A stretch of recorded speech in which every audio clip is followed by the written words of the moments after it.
Friedrich Froebel invented kindergarten, his garden of children, over 170 years ago. His Spielgabe, or play gifts, were the original educational toys and the first child development tools. Froebel developed his ideas about preschool education over a period of 20 years, from 1830 until his death in 1852. He drew his inspiration from the great educator Pestalozzi and other philosophers such as Rousseau and Comenius. Froebel's main contribution was to synthesize ideas from education, science, and philosophy with his own observations of child development. The materials he created were influenced by his studies in architecture and by his important work in the field of crystallography. Mathematics was more than an intellectual pursuit to Froebel, it was the language of the universe. He created toys for children that would allow them to experience the order and beauty of the physical world. Starting with gifts 1 through 6, children experience three-dimensional solids, whole forms of the physical world. With gifts 7 to 9, children experience two-dimensional shapes, the sides of solids, lines, the edges of solids, and points. The cycle of abstraction is completed with gift 10, the framework. This framework is a representation of solids made from points and lines. While this may seem too abstract for young children, the Froebel gifts help children to perceive the geometric building blocks of the world at a time when they're not able to understand them intellectually. Froebel created three distinct ways to play with gifts. He named these forms of life, forms of knowledge, and forms of beauty. In forms of life, children are asked to create something from their world using all of the gift pieces. This could be a bed, a house, etc.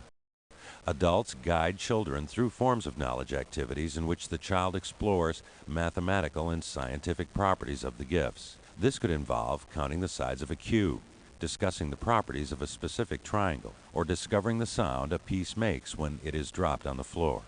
Most types of math equations can also be reasoned out using the gifts. Forms of beauty are abstract designs made with a gift using just two rules. Always use every piece and modify, but never destroy a design. It is important not to dictate designs, but allow the child to create. If a child wants to make something new, he must find a way to modify an existing design in stages to arrive at the new concept.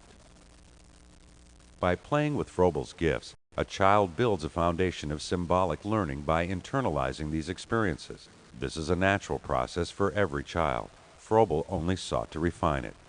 Why leave such an important activity to chance, he thought, when a prepared environment will better nurture a child's growing brain. In Froebel's Garden of Children, adults help children to explore the world in a concrete way, many years before they will understand an abstract discussion of art, nature, or geometry. The gifts were just one part of his total system, which also included songs and movement games, gardening, and the craft activities he called occupations. These various activities reinforced ideas for the five senses: visual, auditory, kinesthetic, etc. Froebel realized that an infant's brain is still forming. He concentrated his efforts on children from birth to age 7. In Froebel's time, this was considered foolish, but he intuitively understood the mechanisms of the infant brain over 150 years before science could confirm it. Next, he understood that a child's desire for play was nature's way to help stimulate the brain to grow. The true nature of a child is that he is sincerely trying to make sense of the universe by exploring it. It only seems natural that the parent would give the child experiences designed for this purpose. Play is the engine that powers education. Froebel used many materials in his schools, but he only wrote about the first 7 gifts. His followers expanded the list to include materials he used in his kindergarten but never described in his writings. Because of this, the number of gifts has ranged from 10 to 20 different items. Almost immediately after his death in 1852, his followers spread to other countries and began to teach about the kindergarten. England played an early role in establishing English language kindergartens. The book by Johann and Bertha Range, A Practical Guide to the English Kindergarten, was the first guide to the Froebel gifts in English, published in 1863. In the United States, the Milton Bradley Company published Edward Beebe's book, The Paradise of Childhood, in 1869. This book listed 20 gifts. Actually, half of these should have been called occupations. The difference being that a gift can be returned to its original form, while an occupation craft activity such as painting or folding paper cannot be undone. It was good business to have more gifts, so Milton Bradley encouraged many variations on the gifts. He even placed alphabet letters on the blocks, which is completely against Froebel's plan. Next came Maria Kraus-Bolte's kindergarten guide. She outlined 13 gifts in Volume 1 and 11 occupations in Volume 2. The extra numbers came from the various versions of Gift 8, connected slat, straight sticks, curved sticks. In 1882, Hermann Goldammer's German language book, The Kindergarten, was published in English. The main contribution by Goldammer was the inclusion of the curvilinear gift he called 5B. He correctly understood that Froebel had not intended the gift series to be closed, but to function along certain parameters. Elizabeth Harrison's book, The Kindergarten Building Gifts, promoted the curvilinear series developed by Belle Woodson and used in the Chicago Kindergarten College.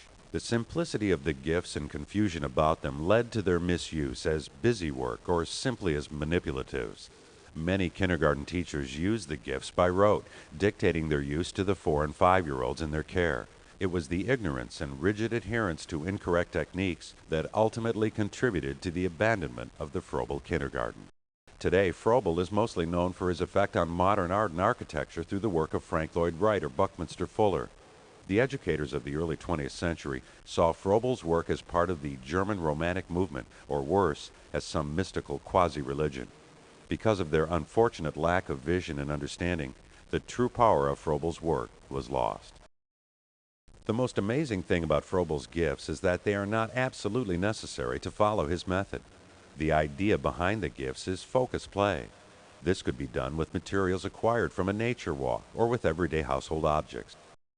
There is nothing mystical about the gifts, as so many educators misunderstood. It is about a trained adult guiding a child to form connections in their mind regarding the nature of the physical world. The adult gently helps the child to experience and understand these fundamental ideas. In this way, the child can put their new ideas into a context. This is Froebel's goal, the understanding by the child of the logic and interconnectedness of the universe. All future information can be put into the right context or framework. His method allows children to form the outline of future knowledge before they are asked to fill it with otherwise meaningless facts. Children are not empty containers waiting for information to be poured in. It is more important in this age of the internet to know how information fits together than to memorize the facts themselves. The foundation of Froebel's philosophy is that humans are creative beings. Unlike animals whose lives have not changed much in millions of years, we humans are constantly altering our world. Our superiority over other species is due to the fact that abstract ideas can exist in our minds. It allows us to become creative beings. We can conceptualize the vast universe or the tiniest subatomic particles. It is both a profound truth and a simple fact of our biology. The new millennium requires children to live in an ever-changing, technology-filled world. Parents and educators now realize that early childhood is the most important time in a person's education. Many believe that Froebel's kindergarten is still the most advanced system for early childhood development ever created. To recap, Froebel created his kindergarten gifts between 1830 and 1852. The gifts were part of a system, including songs, games, and occupations. Froebel only named gifts 1 through 7. His followers created several numbering schemes for other gifts. Gifts 1 through 6 are solids, 7 is surface, 8 is line, 9 is point, and 10 is a framework for solids. The gifts are not mystical, but rather simple tools to stimulate symbolic learning. Play is the heart of Froebel's system. Children construct their understanding of the world through direct experiences. Humans are creative beings who can visualize new ways of living. Froebel wanted children to see the interconnectedness of all creation. We need Froebel's method now for our technological world. If you would like additional information, please visit our website at www.froebelgifts.com.